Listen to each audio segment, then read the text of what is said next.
क्या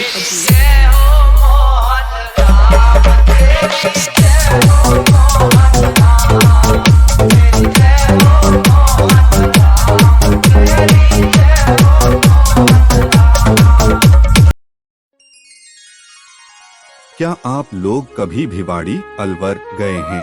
अगर हाँ तो आपने बाबा मोहन राम का नाम जरूर सुना होगा। बाबा मोहन राम कलयुग में श्री कृष्ण के दूसरे अवतार कहे जाते हैं। उन्हें उनके अनुयायियों या भक्तों द्वारा देवता कृष्ण का अवतार माना जाता है, जो द्वापर युग के दौरान प्रकट हुए थे। उनकी प्रतीकात्मकता क्षेत्रीय रूप से भिन्न होती है, लेकिन कहा जाता है कि उनके सिर के चारों ओर एक सोने की अंगूठी होती है, जिसमें एक मोर पंख के साथ उनके ड्रेडलॉक होते हैं, जिसमें चंद्रमा की चमक के साथ कृष्ण जैसा चेहरा होता है और मोती और रुद्राक्ष से बना एक माला होता है। बाबा मोहन राम नीले घोड़े की सवारी करते हैं, जिसके कारण उन्हें नीले घोड़े वाले बाबा के नाम से भी जाना जाता है। जिस नीले घोड़े पर बाबा मोहन राम जी सवार हैं, उसे शेष नाग का अवतार माना जाता है। जिस समय वह नंदू भगत के सामने प्रकट हुए थे, उनके घोड़े के पैरों के 7 निशान अभी भी पहाड़ पर मौजूद हैं, जिसे खुर के नाम से जाना जाता है। बाबा मोहन राम को आम तौर पर एक ब्राह्मण के रूप में कपड़े पहने और लकड़ी की चप्पल पहने दिखाया जाता है। उन्हें एक सिंहासन पर भी चित्रित किया गया है, जिसे उन्होंने ब्रह्मलोक से प्राप्त किया था। बाबा भगवान शिव के लिए, मोहन भगवान श्री कृष्ण के लिए और राम भगवान श्री राम के लिए प्रतीक है, जो उनके दिव्य नाम बाबा मोहन राम को पवित्र त्रिमूर्ति के रूप में दर्शाता है। बाबा मोहन राम का इतिहास 350 साल पुराना है। बाबा मोहन राम का मंदिर भिवाड़ी राजस्थान में स्थित है, जो दिल्ली से 60 से 70 किलोमीटर दूर है। बाबा मोहन राम का नाम शिव, कृष्ण और राम के रूप में लिया गया है, क्योंकि उन्हें त्रिमूर्ति का एक रूप माना जाता है। उन्हें अपने भक्तों द्वारा ब्रह्मांड के निर्माता, अनुचर और संहारक के रूप में देखा जाता है। कहा जाता है कि उनके पास चमत्कारी शक्तियां हैं और उनकी तपस्या लोगों के उत्थान के लिए है, और उन्हें कलयुग में उनके गुरु बनकर मुक्ति मोक्ष तक पहुंचने की दिशा प्रदान करते हैं। बाबा मोहन राम की गुफा मिलकपुर, भिवाड़ी में काली खोली के पहाड़ में है, जहां उनकी अखंड ज्योति यानी अनंत अग्नि मौजूद है। दोज और छमाई दोज यानी 6 महीने का त्योहार के दौरान भक्त बड़ी संख्या में आते हैं। भक्त उनकी अखंड ज्योति में घी चढ़ाते हैं, जो कथित तौर पर उनकी समस्याओं को दूर करती है, और वे उनकी धुनी को भोग और गाय के गोबर के उपले चढ़ाते हैं, जो उनके भक्तों को होने वाली सभी समस्याओं का भी इलाज करता है।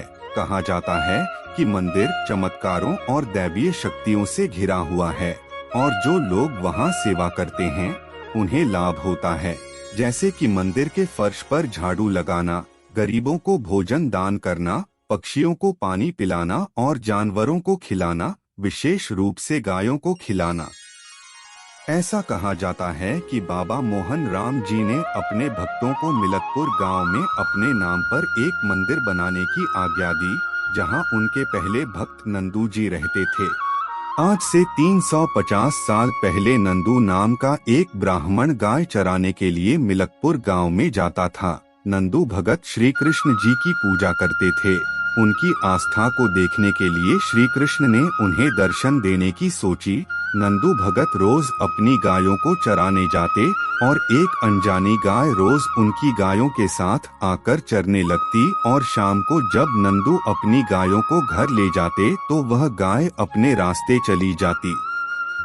पूरा 1 साल बीत गया और एक दिन नंदू भगत ने यह जानने की सोची कि यह गाय रोज मेरी गायों के साथ चरने आती और शाम को चली जाती, यह किसकी गाय है और कहां से आती है।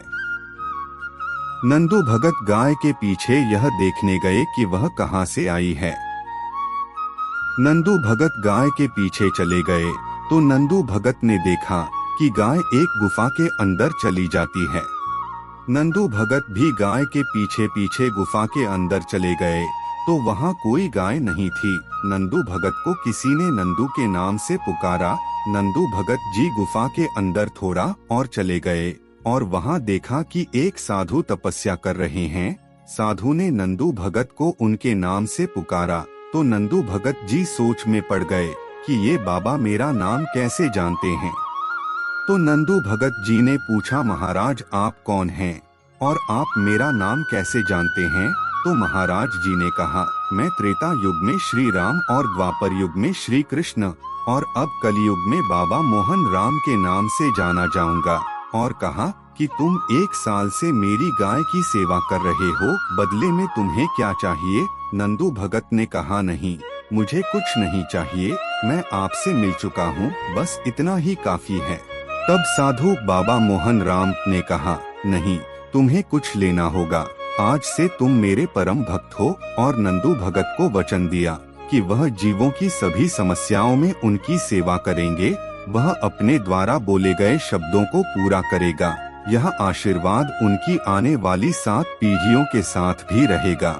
जिसके बाद नंदू भगत जी ने उस स्थान पर अखंड ज्योति जलाई जहां काली खोली बाबा मोहन राम प्रकट हुए थे। उसके बाद से नंदू भगत जी मिलकपुर स्थित जोहड़ की पाल पर झोपड़ी बनाकर खोली बाबा मोहन राम की पूजा करने लगे। तभी से मिलकपुर में बाबा मोहन राम का पूजा स्थल बना और अखंड ज्योति से पूजा की जाने लगी। इसके बाद भिवाड़ी क्षेत्र के अलावा दूर दूर से भी श्रद्धालु दर्शन करने आने लगे। बाबा मोहन राम की तपोभूमि मिलकपुर भिवाड़ी में बाबा मोहन राम का मुख्य मेला साल में 2 बार होली और रक्षाबंधन की दोज को लगता है।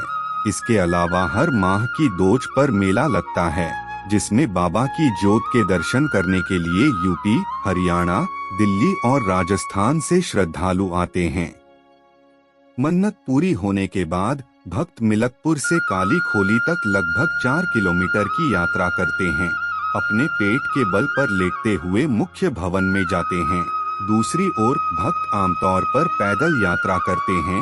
मुख्य पर्वत पर बनी काली खोली गुफा और अखंड ज्योति को देखने के लिए करीब 121 सीढ़ियां चढ़नी पड़ती हैं। दोस्तों, ये था बाबा मोहन राम जी का इतिहास। ये कहानी आपको कैसी लगी कृपया कमेंट बॉक्स में जरूर लिखें। अगर आपको कहानी पसंद आई है तो कृपया लाइक, शेयर और सब्सक्राइब करना न भूलें और बेल आइकॉन को प्रेस कर देना ताकि सभी अपडेट्स आप लोगों को मिलते रहें। जय हो बाबा मोहन राम की।